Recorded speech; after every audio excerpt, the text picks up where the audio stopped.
Alleluia. In Marco, Vangelo di Marco, capitolo 10, dal versetto 17, non voglio essere lungo, ma un breve pensiero per tutti noi. Siamo certi che lo Spirito Santo lo manda, vero? Ci sta comunicando lo Spirito Santo la parola del Signore. Alleluia. Marco capitolo 10 dal verso 17 fino al verso 27. Alleluia. Se lo trovate, alzate in piedi, vogliamo onorare la parola di Dio. Dio sia lodato. Mentre Gesù usciva per la via, un tale accorse, inginocchiatosi davanti a lui, gli domandò: Maestro buono, che cosa devo fare per ereditare la vita eterna? Gesù gli disse: perché mi chiami buono? Nessuno è buono, tranne uno solo, cioè Dio. Tu sai i comandamenti: non uccidere, non commettere adulterio, non rubare, non dire falsa testimonianza, non frodare nessuno, onora tuo padre e tua madre. Ed egli rispose: Maestro, tutte queste cose le ho osservate fin dalla mia gioventù. Gesù, guardatolo, l'amò e gli disse: una cosa ti manca. Va, vendi tutto ciò che hai e dallo ai poveri, e avrai un tesoro in cielo. Poi vieni e segui. Ma egli, rattristato da quella parola, se ne andò dolente, perché aveva molti beni. Gesù, guardandosi attorno, disse ai suoi discepoli: quanto difficilmente coloro che hanno delle ricchezze entreranno nel regno di Dio. I discepoli si stupirono di queste sue parole e Gesù replicò loro: figliuoli, quanto è difficile per quelli che confidano nelle ricchezze entrare nel regno di Dio. È più facile per un cammello passare attraverso la cruna di un ago che per un ricco entrare nel regno di Dio. Ed essi, sempre più stupiti, dicevano tra di loro: chi dunque può essere salvato? Gesù fissò lo sguardo su di loro e disse: agli uomini è impossibile, ma non a Dio, perché ogni cosa è possibile a Dio. Amen. Amen? Amen. Accomodatevi pure. Gloria a Dio. Alleluia. Questo giovane ricco che si avvicina a Gesù un giorno, chiamandolo maestro buono, e gli pone questa domanda: maestro buono, che cosa devo fare per ereditare la vita eterna? Era sinceramente interessato alla vita eterna, alla salvezza eterna. E riconosce che in Gesù c'è qualcuno che può soddisfare questo suo bisogno, questa sua richiesta, e lo chiama maestro buono. E Gesù approfitta per fargli notare che quando lo chiama maestro buono, in realtà sta riconoscendo che lui non è una persona qualsiasi, ma è Dio. E inconsapevolmente quel giovane lo chiama maestro buono. Perché mi chiami buono? Nessuno è buono, tranne uno solo, cioè Dio. Alleluia. E poi la risposta che dà è questa: e tu sai i comandamenti: non uccidere, non commettere adulterio, non rubare, non dire falsa testimonianza, non frodare nessuno, onora tuo padre e tua madre. Maestro, tutte queste cose le ho osservate fin dalla mia gioventù, quindi ci siamo. Gloria al Signore.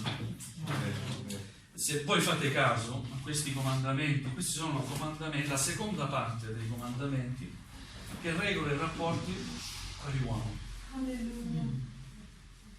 Non uccidere, non commettere adulterio, no? Non rubare, non dire falsa testimonianza, non frodare nessuno. Riguardano che cosa? Il rapporto tra gli uomini. Ci sono tante brave persone nel mondo.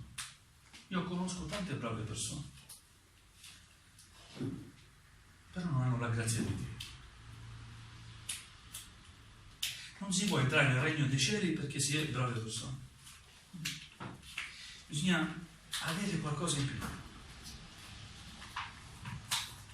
E questo qualcosa in più lo comprendiamo quando siamo disposti ad aprire il nostro cuore a Gesù. Amen. C'è la prima parte dei comandamenti che riguarda il rapporto tra l'uomo e Dio. Vogliamo dare una ripassata ai comandamenti. Esodo capitolo 20.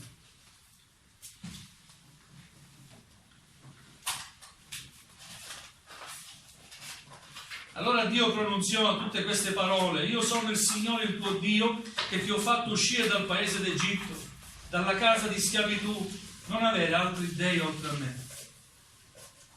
Non farti scultura né immagine alcuna delle cose che sono lassù nel cielo o qua giù sulla terra o nelle acque sotto la terra. Non ti prostrare davanti a loro e non li servire, perché io, il Signore il tuo Dio, sono un Dio geloso. Punisco l'iniquità dei padri sui figli fino alla terza e alla quarta generazione di quelli che mi odiano, e uso bontà fino alla 1000ª generazione verso quelli che mi amano e osservano i miei comandamenti. Non pronunciare il nome del Signore Dio tuo in vano, perché il Signore non riterrà innocente chi pronuncia il suo nome in vano. Ricorda del giorno del riposo per santificarlo, lavora 6 giorni e fa tutto il tuo lavoro, ma il 7° è il giorno del riposo, consacrato al Signore tuo Dio. Non fare in esso nessun lavoro ordinario.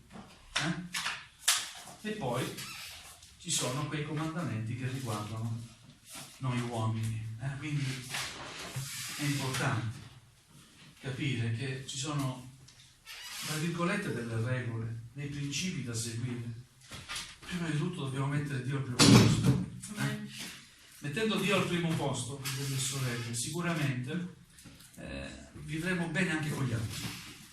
Siete d'accordo? Amen. Ma molti si applicano solo alla seconda parte dei comandamenti. Vivo bene, rispetto tutti, sono una brava persona, tutti mi considerano una brava persona. Gesù guardò questo giovane, dice l'amò, e gli disse: una cosa ti manca qualcosa, siamo mancanti. Per quanto bravi possiamo essere, per quanto perfetti, tra virgolette, secondo il nostro pensiero umano, a noi manca sempre qualcosa. Una cosa ti manca. Gesù conosceva quel giovane, sapeva che quel giovane confidava nelle sue ricchezze, teneva alle sue ricchezze, era uno benestante e non era disposto a lasciare le sue ricchezze per amore del Signore, per amore suo. Per questo dice: una cosa ti manca, va, vendi tutto ciò che hai e dallo ai poveri, avrai un tesoro in cielo, poi vieni e seguimi. Questo giovane, rattristato da quella parola, se ne andò dolente perché aveva molti beni. E quante volte mi è capitato di incontrare persone desiderose di sapere, di conoscere la parola di Dio, mi fanno domande. Poi quando gli dici, gli fai capire che per piacere a Dio devi lasciare il peccato, e lì è il punto dolente, non lo si vuole lasciare. Oppure si comprende, perché non sei tu a dirlo, ma annunciando la parola di Dio, è lo Spirito Santo che attraverso quelle parole che tu dici fa comprendere che cosa, che bisogna lasciare non solo il peccato ma anche tante altre cose. E ci sono veramente poche persone disposte a seguire il Signore, lasciando le cose che dispiacciono al Signore. Ora possiamo essere ricchi, l'uomo può essere ricco non solo di soldi, può essere benestante, ma può essere ricco di tante altre cose, di se stesso.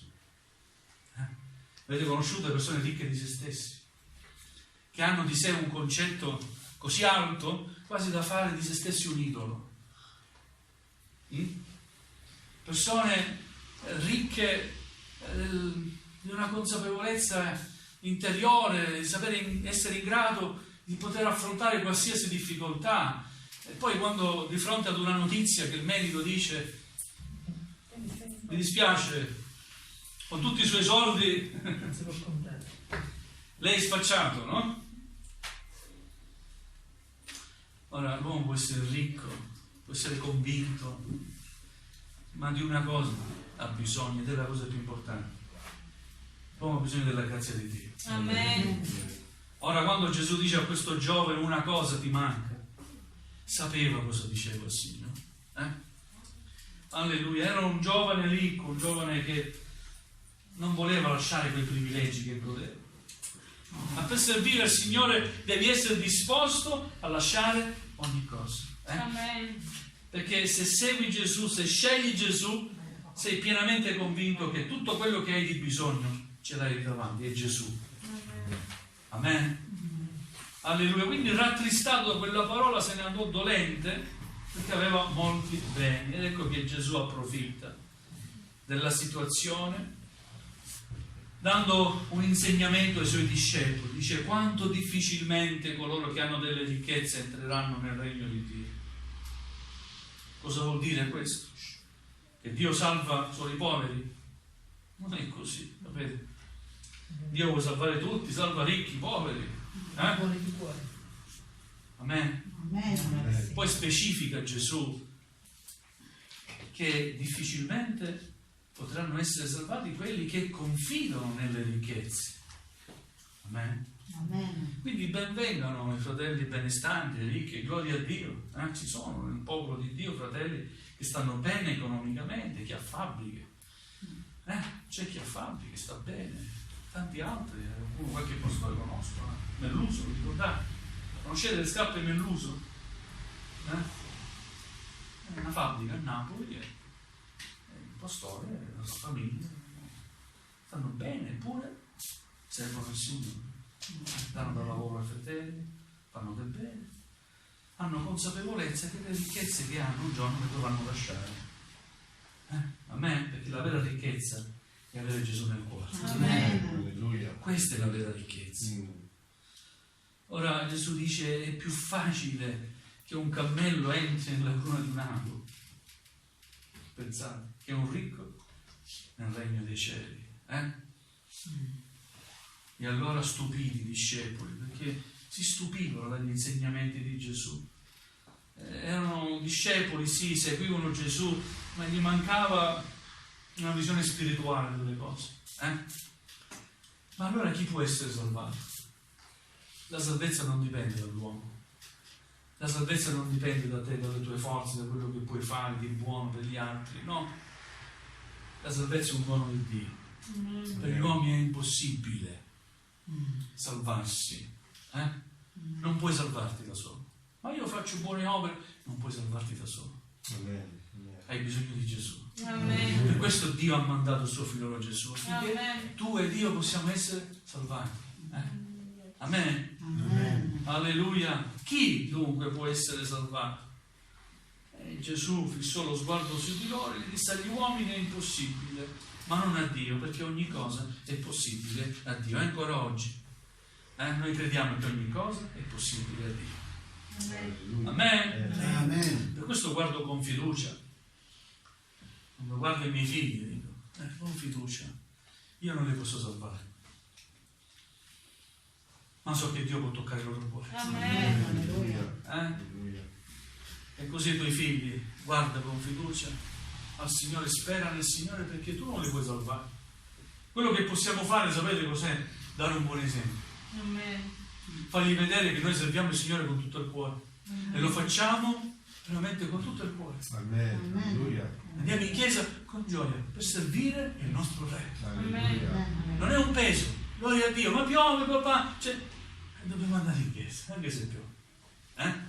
Ma nevica, dobbiamo andare in chiesa. Il Signore ci ha sempre protetti, gloria a Dio. Mai abbiamo trovato neve per strada. Poi l'abbiamo trovato qualche volta. Per strada mai, ma il Signore ci ha sempre protetti. Alleluia. Questo possiamo fare, dare un buon esempio. Ecco che stando di fronte al Signore, il Signore non vuole che noi scendiamo a compromessi, né Lui è disposto a fare dei compromessi. Vuole una scelta netta. Vuoi servire il Signore? Sì, io voglio servire il Signore. Alleluia. Sapete, a volte ragionando anche con mia moglie, ci rendiamo conto come ormai le conversioni sono superficiali. Molti sono facili da battezzare, molti chiedono il battesimo, basta 2 giorni, un mese che frequentano subito con essere battezzati, alcuni sono simpatizzanti per anni. Le conversioni vere sono rare. Voglio il Signore veramente che ci siano conversioni vere, significa vite cambiate. Vite che testimoniano, che possono dire io ho lasciato tutto per Gesù. Amen. Vite che possono dire amen, il Signore mi ha dato una famiglia benestante, sono nato in una famiglia ricca, ma che cos'è la ricchezza? Con i miei soldi non posso entrare nel regno dei cieli. Io ho accettato Gesù nella mia vita. Amen. Alleluia. Vite trasformate. Vite veramente dicono no al peccato e possono dirlo pubblicamente. La mia vita era nel peccato, nel fango. Io ero nel fango. Alleluia. Ma quando Gesù mi ha detto fai una scelta, io ho scelto Gesù. Amen. Perché questo, quando ci poniamo di fronte alla parola di Dio, quando chi ascolta anche per la prima volta, ascolta la parola di Dio, viene chiamato ad una scelta. È capitato di predicare anche nell'evangelizzazione qualche volta e sono poche le persone che alzano la mano.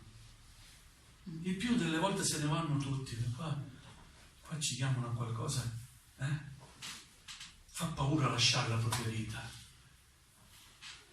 Qualcuno invece, dico io più coraggioso, che accetta l'invito, l'appello, viene avanti. Ci sono tante benedizioni per la sua vita. Le conversioni sono poche. Vedete, quel giovane se ne andò dolente, eppure era stato davanti alla parola vivente. C'è parola più potente di Cristo che parla? Eppure quella parola lo ha lasciato deluso. Chissà cosa si aspettava. Forse si aspettava che Gesù gli diceva guarda, fai questo versamento su questo bonifico, che lo trovi, appena verifico che tu hai fatto, sarai salvato. Forse sperava questo, non è questo. Dio non ha bisogno dei tuoi soldi, non ha bisogno di niente, perché tutto è suo. Lui è il creatore, non ha bisogno di noi, eppure ci ama. Ma vuole che scegliamo liberamente per Lui. Questo è vero amore, quando si sceglie veramente, liberamente, senza costrizioni. Finché possiamo costringiamo i nostri figli, vero, a venire in chiesa, finché possiamo. Qualche volta quando si fanno più grandi, per favore, vieni in chiesa. Gloria a Dio, ma io spero che venga quel giorno. I miei figli possano dirmi, papà dai che è tardi, andiamo in chiesa. Amen. Io spero che questo giorno. Alleluia. È impossibile per gli uomini, ma tutto è possibile per Dio. Quindi con coraggio confidiamo nel Signore, tutto è possibile. Amen. Per il Signore Dio lo può fare. Amen. Abbiamo fiducia nel Signore, preghiamo per la salvezza dei nostri figli. Amen. Alleluia. Questo qualcosa ti manca ancora oggi, ancora ora, quando sono alla presenza del Signore, mi sento sempre mancante di qualcosa. Ma può un uomo, per quanto convertito, per quanto consacrato, sentirsi di nulla mancante davanti alla presenza di Dio? Qualcosa manca sempre. E Dio sa cosa ci manca. Lasciamo che il Signore ce lo faccia comprendere. Amen.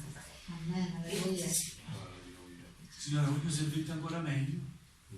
Una cosa ti manca. Cosa mi manca, Signore? Stiamo alla presenza del Signore. Amen. Lo Spirito del Signore ci parlerà e ce lo rivelerà. Amen. Vogliamo alzarci in piedi, vogliamo ringraziare. Alleluia. Gloria al tuo nome.